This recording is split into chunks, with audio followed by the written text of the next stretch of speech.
বলে তো এটা প্রচুর জায়গায় বিভিন্ন আলাপ হয়েছে।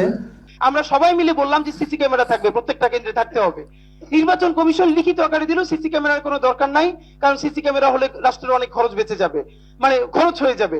এই নির্বাচন কমিশনকে আপনি গিয়ে সাংবাদিকরা একটা প্রস্তাব দিতে পারেন, গিয়ে বলবেন যে আমরা হিসাব করে দেখছি সামনের নির্বাচনটা ভালো করার জন্য পুরো নির্বাচন কমিশনের সবার আমেরিকা, ইংল্যান্ড, অস্ট্রেলিয়া থেকে 10টা দেশ সফর করে আসা উচিত। লাভ দিয়ে উঠে বলবে সঠিক, এটা যাওয়া দরকার। কিন্তু যখনই সিসি ক্যামেরার প্রশ্ন আসছে তখন তার টাকা লাগবে, মানে এত টাকার দরকার নাই, মানে এত দরত্ব ভালো না।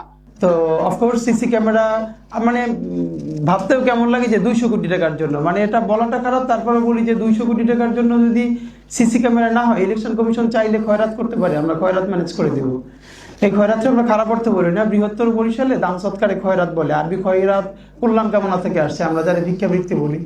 প্রবাসীরা চাইলে এই 200 কোটি টাকার সিসি ক্যামেরা দেশের জন্য এমনি দিয়ে দিবে, যারা লিমিটেড শাটডাউন করে নতুন বাংলাদেশ এসেছে।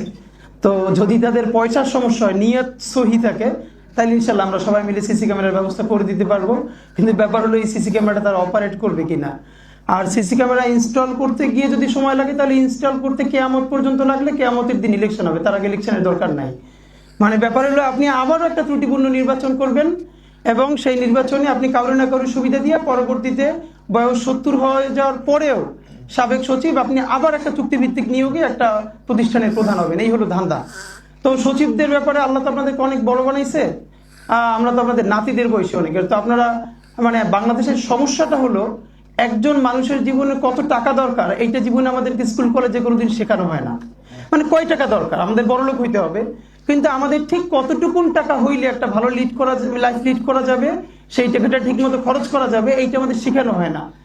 আর এই জন্য হলো আমাদের এই যে একটু স্পেশাল যেটা খ্যাপ বলে আর কি, কখনো নির্বাচন কমিশনে গিয়া, বিভিন্ন স্বায়ত্তশাসিত প্রতিষ্ঠানে গিয়ে খ্যাপ দিয়া পরবর্তী রাজনৈতিক সরকারের মাধ্যমে আমরা এই কাজগুলো আদায় করি। আমি শুধু একটা কথা বলে শেষ করতে চাই, যেটা চাইলে ইলেকশন ওয়ার্কিং অ্যালায়েন্স এই ব্যাপারে একটু কাজ করতে পারে। আপনারা জানেন যে 25 লক্ষ টাকা ধরা হয়েছে, প্রত্যেক প্রার্থী খরচ করতে পারবে, অথবা প্রার্থী প্রতি 10 টাকা। তো আমার কথা হলো যে ধরেন এই যে 25 লক্ষ টাকা একজনে খরচ করবে, কয় টাকা করলো বা করলো না, এইটা ধরার প্রক্রিয়াটাকে, এটা কি ইলেকশন কমিশনের কোনো ভ্যালিড কোনো প্রসেস আছে? ধরেন একজনে 25 কোটি টাকা খরচ করলো, তো এরপরে আপনি সেইটা কোন উপায়ে প্রমাণ করবেন? সে তো তার অ্যাকাউন্ট থেকে দিবে না, সে তো কিভাবে দিবে? এরপরে ধরেন আপনি প্রমাণ করলেন যে না, সে টাকা খরচ করেছে, এরপর কি আপনি তার এমপি পদ বাতিল করতে পারবেন? তো এইটা আসলে সম্ভব না। এইটা না করে বরং কি কি করতে পারবে না এইটা আপনি তাকে বলে দেন। শুধু একটা বলি যে এই যে গত পরশু আমাদের এক বড় ভাই বললো যে শাহবাগে বিলবোর্ডটা খালি, তুমি 1 সপ্তাহ ওখানে ক্যাম্পেইন করো, আমি এটা তোমার হায়ার করে দিব।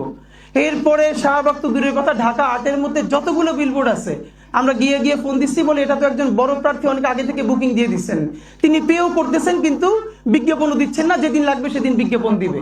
মানে খুব আনন্দ যে একটা আমরা মানে বিলবোর্ড আমরা দিতেও পারবো না, কিন্তু অন্য কেউ সবগুলো বুকিং করে রাখছে আরো 1 মাস আগে থেকে। তো ইলেকশন কমিশন এটাকে ঠিক কোন প্রসেসের মধ্যে দিয়ে ধরবে? তা আমি ইলেকশন ওয়ার্কিং ফোর্সকে প্লিজ রিকোয়েস্ট করি যে এইটাকে নিয়ে, যে আসলে টাকার লিমিটেশন না, যে বরং এটা কোন প্রক্রিয়ার মধ্যে দিয়ে ধরা যায়। আর ম্যাডাম একটা কথা বলছিলেন, এটা আমি জাস্ট 1 মিনিটে বলি, যে স্যারও বলছিলেন যে সহিষ্ণু আচরণ করবে সকল প্রার্থী, এইটা আসলে কেউ কোনোদিন করবে না। ইভেন বিদেশে গেলেও কেউ করে না, আইনের বাধ্যবাধকতার কারণে করে। আমি একটা ইন্টারন্যাশনাল প্রোগ্রামে সিঙ্গাপুর গেছি, বাংলাদেশের একটা কোম্পানির এমডি আমার সাথে ছিল, দেখলাম বিড়ি খাচ্ছে, তখন তিনি তবু ওই জোনের মধ্যে গিয়ে এর বাইরে খেলি জরিমানা, এবং দেশের প্রচুর সমালোচনা করলেন, দেশে আইন নেই, শৃঙ্খলা নাই। তার সাথে যখন আমি বাংলাদেশে ব্যাক করলাম, উনি লাউঞ্জে বসে বিড়ি ধরাই ফেললেন। আমি বললাম আপনি এটা কি করলেন? বলে এখানে তো আর তো আইন নেই। এর মানে আমাদেরকে চাপাই না দেওয়া পর্যন্ত আমরা মানবো না, শক্ত আইন করতে হবে। আর শেষ, যে পাসপোর্টের মাধ্যমে প্রবাসী ভোটারদেরকে অবশ্যই ভোট দেওয়ার একটা প্রসেস তৈরি করতে হবে, কারণ এই প্রবাসীরা ভোট দিতে না পারলে এই জুলাইয়ের কোনো অর্থ নাই।